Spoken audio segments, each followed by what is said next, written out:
I slice the world into different groups of companies. Aggregators are typically marketplaces like an Airbnb or a booking.com. The advantage that they have is that they have an inventory in the form of products or hotels, restaurants that is typically driven by mostly user generated content or a product content in the form of e-commerce. And that allows you to scale SEO much, much faster and easier than when you have to create all the content yourself. Your main focus in SEO is really on the technical side, making sure Google can find all the content and that every page is of high quality. On the other hand, integrators are companies that have to create the content themselves. Any company that sells directly to customers and sells their own products. And these companies want to maximize the relationship with the customers, want to maximize margins and build a relationship that's as strong as possible with the customers. But they don't have user generated content. So they have to create all the content themselves, very often in the form of landing pages, blog articles, content hubs, tools. And that is a very different approach to SEO. The focus there is much more on creating high quality content, content marketing, getting backlinks, and differentiating your content from all the other things that are out there. So, two different dynamics and two different ways to approach SEO. Welcome to Generation Builders podcast, brought to you by Softr. I'm your host, Mariam. The goal of the show is to unpack and share the superpowers and lessons of today's most successful software companies and discuss how the next generation will use and build software without code. I interview world-class product, growth, and community experts who help build some of the best companies of today. Hello everyone. Today's guest on Generation Builders podcast is Kevin Indig, who is the Director of SEO at Shopify. Prior to that, he also led Content SEO efforts at G2 and Atlassian. Kevin is one of the most prolific experts in the Content SEO space, runs his own podcast, blog, growth memo, and whatnot about SEO. He's also an investor in many great companies. Kevin, thank you so much for being here. Do you mind sharing a bit about your background on how did you get started with SEO and what are you doing now at Shopify? Yeah, thank you so much for having me and the kind introduction. The way I got started, all the way back, I'm keeping this short, is as a teenager when I was pretty much into computer games, playing all the time. I was when broadband internet became available in Germany, where I was born and raised. I formed a group with my friends to play tournaments online, and to register for a tournament, you needed a website, and I became the guy to figure out how to build a website. And things really took off from there. I went down lots of rabbit holes, spent lots of nights looking and reading through forums and engaging with other people, and eventually found this thing called Google and search engine optimization. And then after college, kind of started my career as a trainee in an agency. So I did 5 years agency side, worked with lots of clients, got lucky to work with lots of large, big companies and understand and learn how enterprises work. And then eventually switched to the in-house side and worked for companies like Dailymotion, Atlassian, G2, and now Shopify. And that's really how things evolved. Thank you so much. So you have really, as you mentioned, you have helped drive organic growth in so many amazing companies, and I would really like to delve today into your experience, especially around SEO, but more all things are organic growth. And really, to start with, I would love to first understand what is exactly, from your perspective, what is exactly organic growth, and why is that maybe not? Why is that the most successful way to acquire customers? Yeah, I love that question because I recently looked at this again, and I discovered that there are lots of people on LinkedIn who have actually organic growth in their official title. And that made me personally very happy. Not because I invented that term, but I'm very, I think I contributed a little bit in coining the term and evangelizing the term. And it basically, is an evolution of what used to be inbound marketing. And the goal is not to find a new buzzword or a new term that is now cool but actually says the same thing, but to really embrace how marketing and growth have changed over the last couple of years. And so organic growth basically is defined as user acquisition through unpaid channels.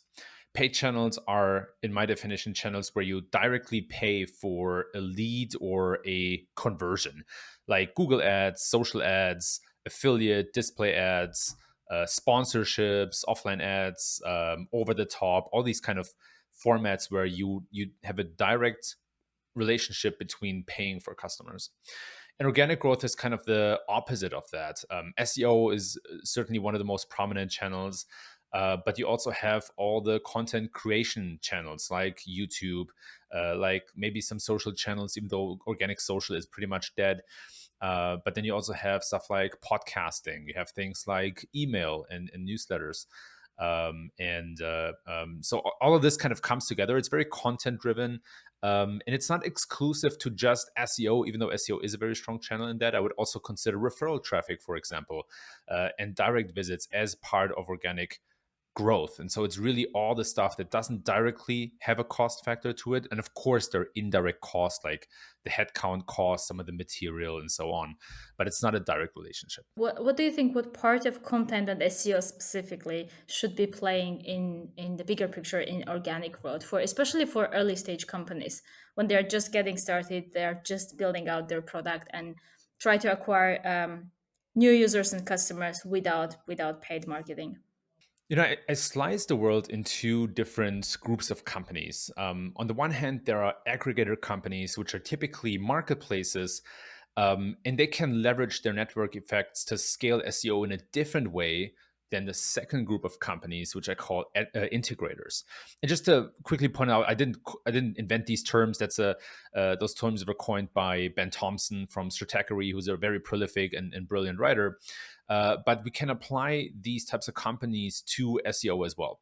So, as I mentioned before, aggregators are typically marketplaces like an Airbnb or a Booking.com or an Amazon, even. And the advantage that they have is that they have an inventory in the form of products or hotels, restaurants, reviews. In the case of G2, for example, G2 is an aggregator as well.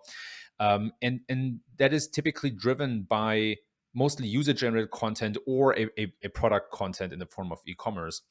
And that allows you to scale SEO much, much faster and easier than when you have to create all the content yourself. So when you're an aggregator, your main focus in SEO is really on the technical side, making sure Google can find all the content and that every page is of high quality. On the other hand, integrators are companies that have to create the content themselves. So an Atlassian would fall into that category, even a Peloton, right? Any company that sells directly to customers and sells their own products. And these companies want to maximize the relationship with the customers, want to maximize margins and build a relationship that's as strong as possible with the customers. But they don't have user generated content. So they have to create all the content themselves, very often in the form of landing pages, blog articles, content hubs, tools. And that is a very different approach to SEO. The focus there is much more on creating high quality content, content marketing, getting backlinks, and differentiating your content from all the other things that are out there. So, two different dynamics and two different ways to approach SEO. As part of that, in general, if you look from more broader perspective on product-led motion, how do you even build up that motion and the process in early stage companies? Organic growth is probably one of those, but in general, what do you think about product-led growth in general in that context? Product-led growth can be huge if it works for your product. It doesn't automatically. I don't think it's something that you can put on every product. It's something that has to be built and ingrained in the core of the product. So when we talk about product-led growth, we typically talk about companies or products where the product contributes to user acquisition. Examples are an Atlassian, which has a product, which has Jira as a product, right? And the whole idea of Jira is to collaborate on task management and agile and process. So you inherently invite your colleagues to make Jira useful, and that inviting and collaboration is a product-led growth mechanism. And Slack is another perfect example. Slack is not valuable without building a network of colleagues that are invited to Slack. Figma would be another big example. But even a HubSpot is only valuable when you invite your colleagues and share the data. And so these companies can scale user acquisition with the product because part of positive engagement and a good product experience is working with colleagues and other people on the product. So not every product is 100% suitable for that, but if you get it right, you kind of build a flywheel mechanic into your product that makes customer acquisition much more scalable and much easier. But again, you first like there's a lot of work that has to go into a product before it's it really works and before you get that right. But if you do, then it's super powerful. So if you want to, if you're a founder and you want to think about, hey, how can I build product-led growth into my product? Or how can I leverage that? First of all, as I mentioned, you want to see if your product qualifies, even if there is an aspect of collaboration in your product. And then second, you need to look for ways to make that part or core part of the product and understand the dynamics. In the case of Atlassian, for example, or Jira, better said, we knew exactly when a product delivers value and when users are inclined to invite their colleagues. So typically, when they created a Jira ticket for the first time and it got resolved, we knew then that the likelihood of that product being sticky and being used and growing in the company was 10 times higher than if a user had not yet created a Jira ticket. And there's also a statistic about Slack, I think it was 2,000 messages sent or so, that increase the likelihood of retention. And then lastly, you want to make sign up super frictionless. So one commonality that you'll see between successful product-led products, product-led growth products, is that signing up for them is super easy. For Jira, for example, you don't even pay until you have 5 users in your workspace. And even Slack is free to a certain degree.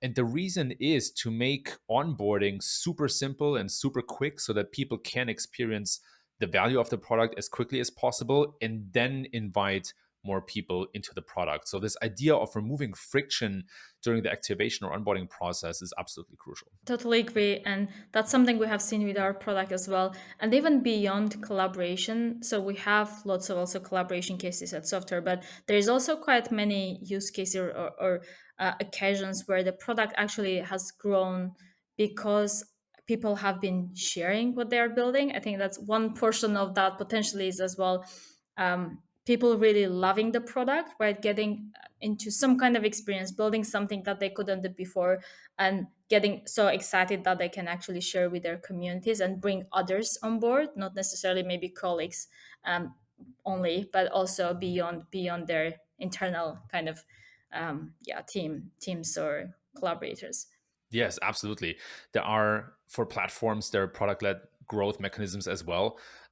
So for Shopify, you will find a build by Shopify at the very bottom of a store, and with Software, there's a very similar mechanic. So it could also be that the most successful projects that are built on a platform attract a lot of attention, and a small percentage of that attention or of that audience then is interested in building something similar, and then sees, hey, this is actually built with Software or it's built with Shopify, and then come to check that out as well. So there is a growth motion that works in that sense too. Right, exactly. So the different growth loops that you can also embed in the product. Of course, your product has to be potentially suitable for that, but there's lots of different opportunities to inject that growth loop inherently. So generally, when looking at content and SEO and really growing a product and a company through that channel, I have seen also many investors when I talk to lots of investors, and many of them also have some of them have opinion that it cannot be looked as a growth channel. The question also always comes up, how do you make that a scalable channel? I'm interested to hear what's your take of that on that, and also what kind of common misconceptions do you see about SEO? SEO is often a very shiny object. The thing is that it's somewhat mysterious and only few people know how to do it right. That's the perception that SEO often gets, and especially as a founder, it can become very attractive because a lot of paid channels have become more expensive. Cost per acquisition is generally increasing. There are fewer platforms to find users on, and a word of mouth or virality is very, very difficult to achieve these days. So it seems like this shiny object, but I urge investors and founders to critically evaluate SEO as a growth channel. As I mentioned before, not every channel is applicable for every company. The business model and the monetization model have to fit the channel as well. And so, there are there are companies that waste a lot of money, effort, and time on creating a lot of content, and it never really impacts the business. So you want to treat SEO as a growth channel, and evaluate and validate it like a growth channel, which means you want to make an initial investment and then critically assess what the impact on the business is. For some companies, it can be absolutely life changing and game changing, right? Like some of the marketplaces that I mentioned. If Google were to go away, or SEO were to go away tomorrow, those companies will die. They're impacted massively by SEO, but there are also a lot of companies, probably the majority of companies, for which SEO is a nice to have and a good add-on. But if it goes away, they will survive and they will be fine. So as an SEO, or somebody who traditionally comes from SEO, I want to spread kind of the message that SEO is not the solution to everything. It's not the end all be all. It's not the perfect solution for every company. You need to be very critical about it. However, once you validated SEO as being impactful and significant, then you need to go all in and really put SEO front and center, because it's not this kind of one thing that a person does. It's more like a set of guidelines or philosophy that applies to many different people in a company and to many different departments, like engineering, design, writing, or content creation, etc., etc. Yeah, I think that's a very wise advice. And like with every other channel, right? You have to first experiment, really understand if that fits in your product and the growth model that you have, and if that makes any difference for your product. And then if it does, you can double down and grow with that channel specifically. If you look at especially horizontal products, where nowadays there is the more of the modern kind of platforms and products that we see in the recent 5 to 10 years, like Airtables, Slack, and Zapier, and many similar products, where essentially they let the customer build their own tools or their own custom products. How do you think of SEO for those types of products? Because it is horizontal product, right? There is all different types of use cases, different types of approaches. You can use the product, and it's most of the time really not easy to understand for customers. So how do you leverage content and SEO in for those types of products specifically? Yeah, it's a great question, because for platforms, it's there's like a double pronged approach to SEO. On the one hand, platforms like, as you mentioned, like Softr, like a Shopify, or a Zapier, um, platforms can leverage SEO as a user acquisition channel for themselves, uh, which is a very SaaS like approach. They basically build content out in the way that SaaS companies do. However, then there's also the dimension of SEO features for the builder. So at Shopify, for example, I'm putting a lot of attention now into what does the SEO experience look like for our merchants? What tools do they need, and what kind of features can we build out of the box to make them as successful in search as possible? So you kind of have to think in those two dimensions. And I think the impact of SEO for your builders, for the platform participants, is almost more important than SEO for yourself.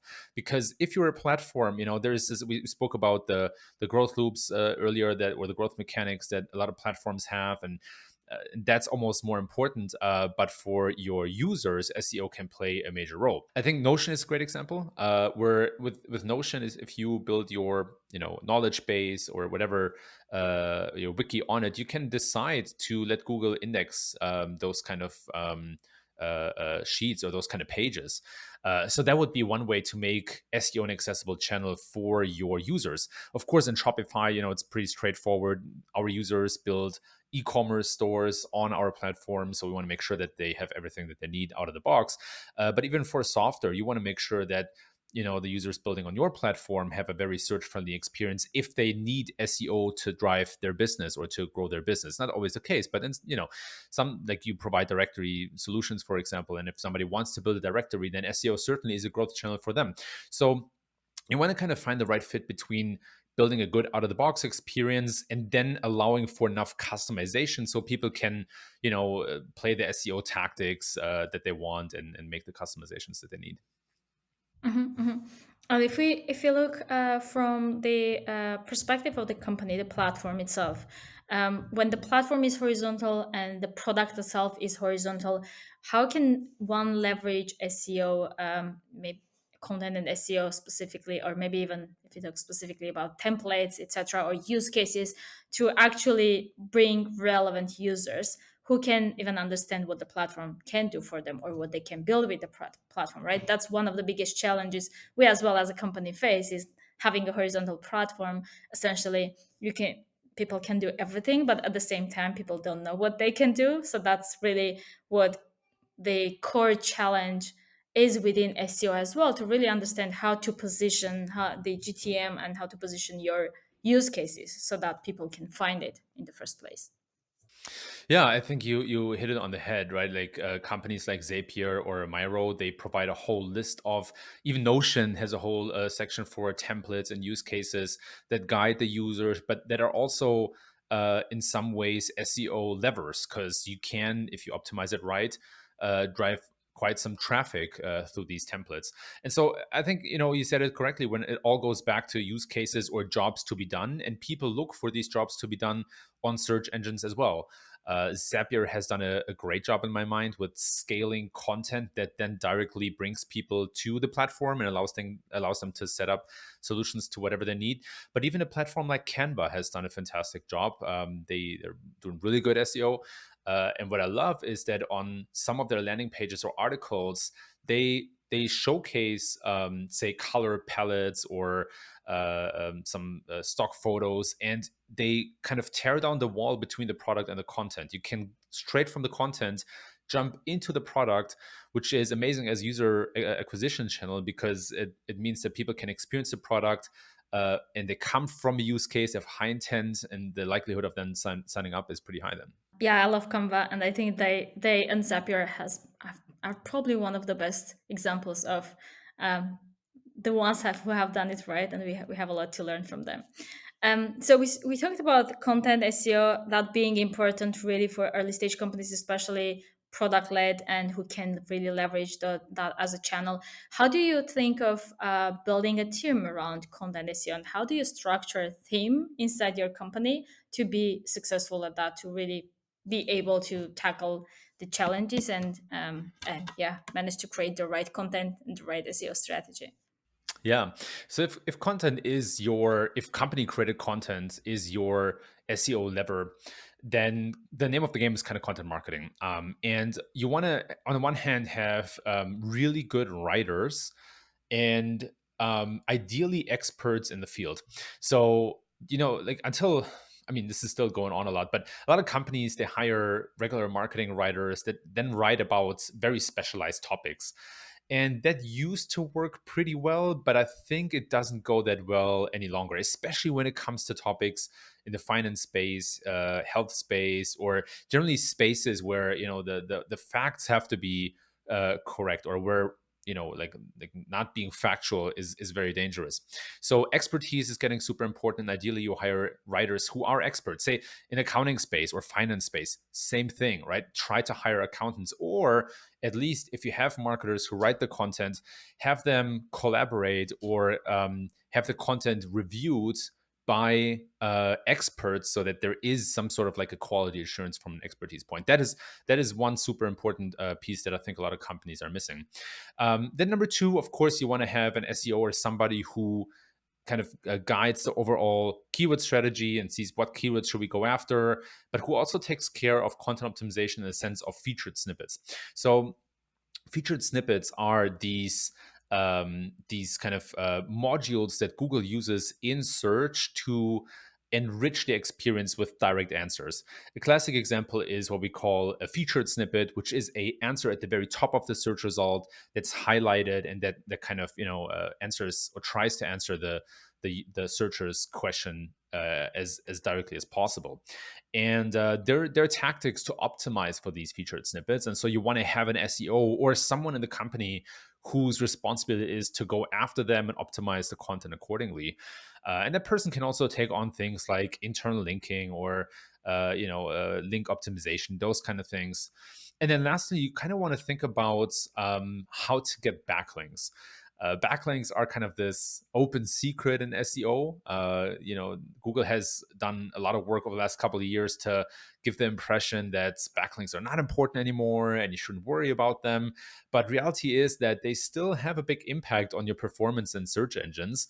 And there are different ways to go about getting backlinks. There's, of course, the paid way, which is against the Google guidelines and can be penalized. But there are also more organic ways to get backlinks. One of them is to create data stories or just simply pieces of content that have proprietary, unique data that only you can get, which are then attractive to journalists or bloggers who then link to these pieces.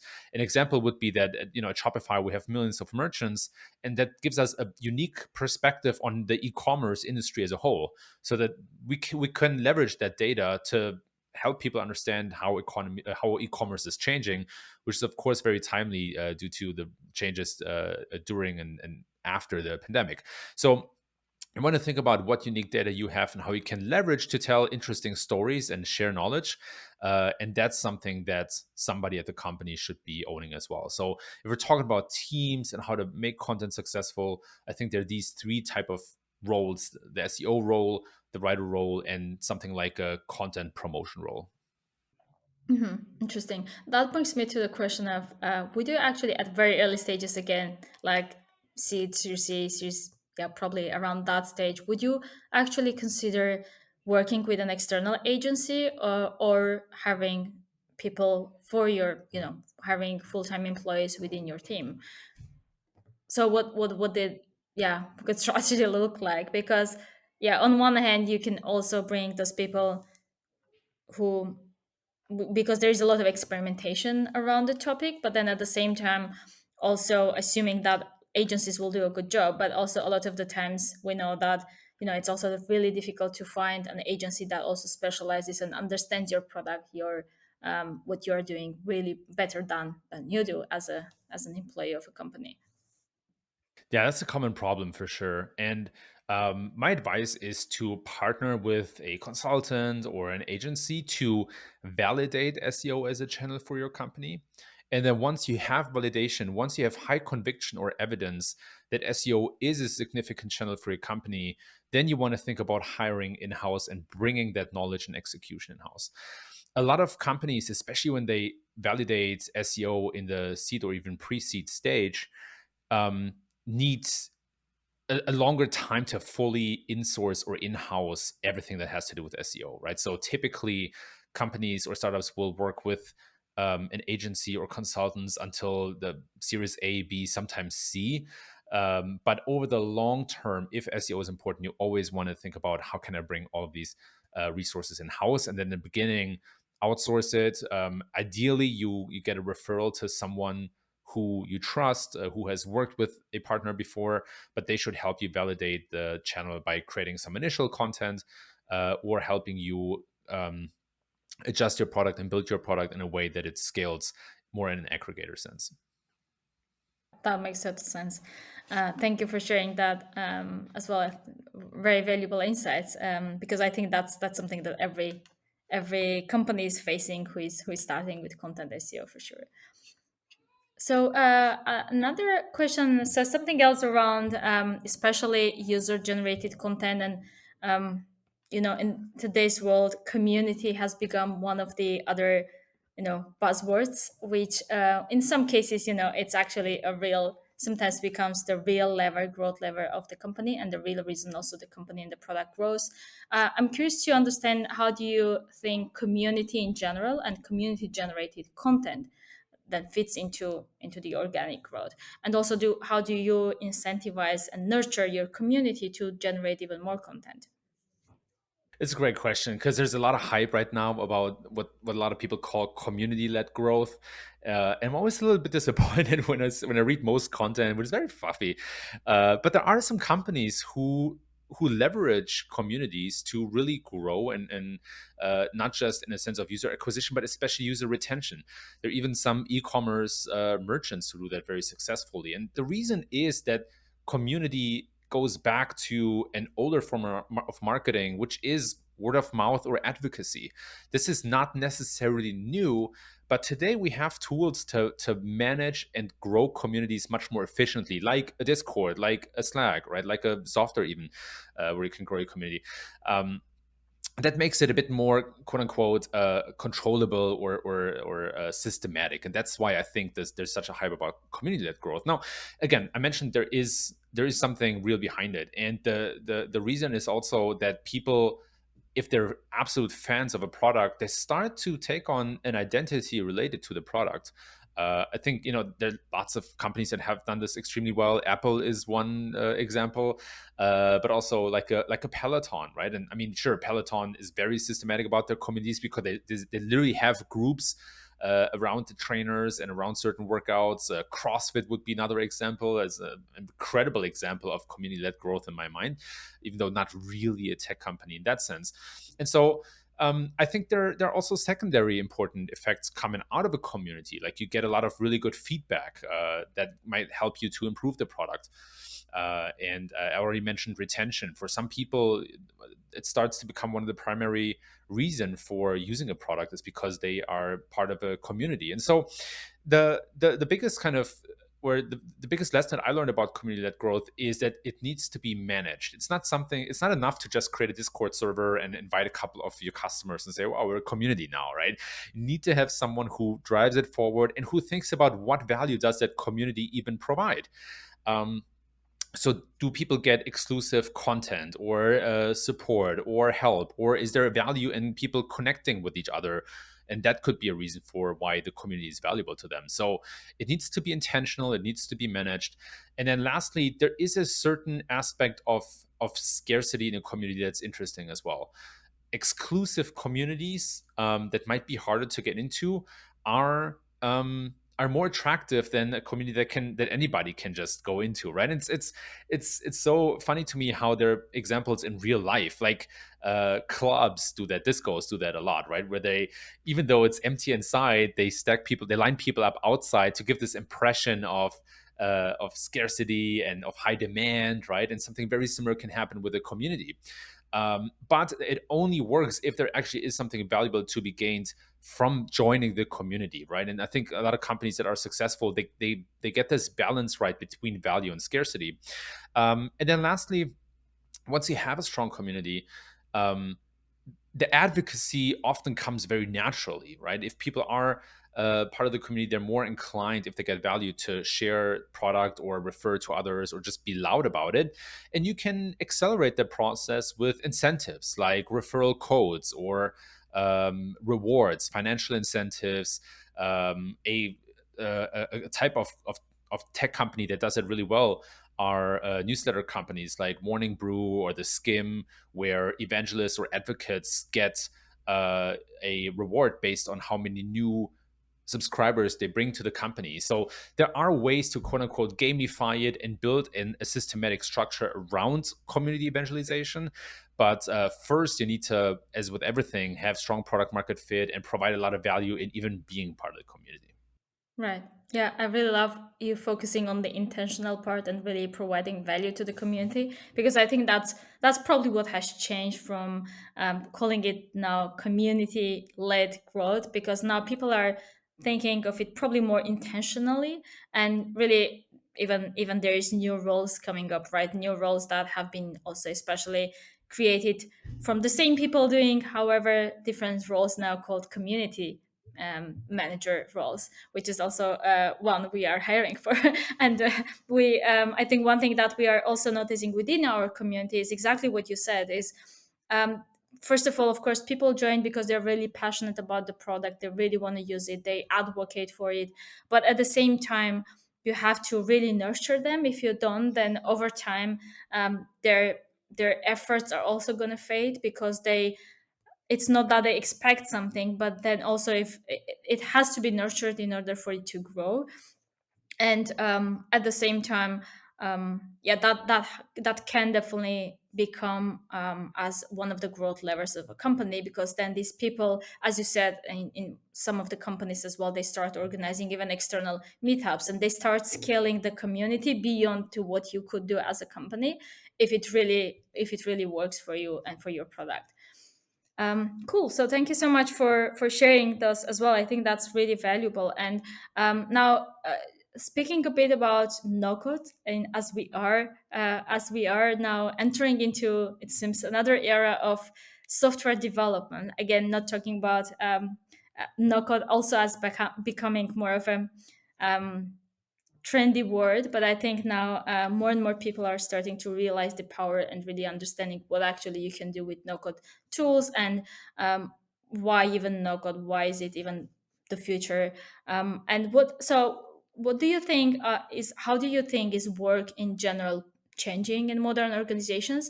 And if you look at the current, more vertical solutions, the products that companies are using, what's actually how it is changing, and how do we are we going to see, or even now seeing, individual knowledge workers within companies adapting their tools, their workflows, and using some of these newer, more no-code tools to really build up their own solutions within companies? How do you see this changing, and where do you think it's going? Work is currently undergoing the biggest transition since the Industrial Revolution, in my mind. We see this big dispersion of workforces, meaning the office is kind of, it's not normal anymore for people to come to the office, and remote work is really exploding all over the globe. And we see this phenomenon, what a lot of people call the Great Resignation, meaning that a lot of people have, they don't take any job anymore. They kind of don't do any work anymore just to have a job. Now, that those things might change with a potential recession coming, but reality is that work and work life are fundamentally changing, and that has a couple of consequences. On the one hand, that means that talent pools are becoming democratized. If I choose as a company like Shopify to go 100% remote, that means I have access to a much larger talent pool, not just restricted to the geography or locations of my offices anymore. That is one thing. And the second thing, we're having better tools to work, at least in knowledge management, I would say, than ever before, right? There, like Slack allows us to communicate almost in real time, Zoom, etc., but a lot of no code tools as well. And you put those two trends together, and what you get to is that there are more tools than ever before.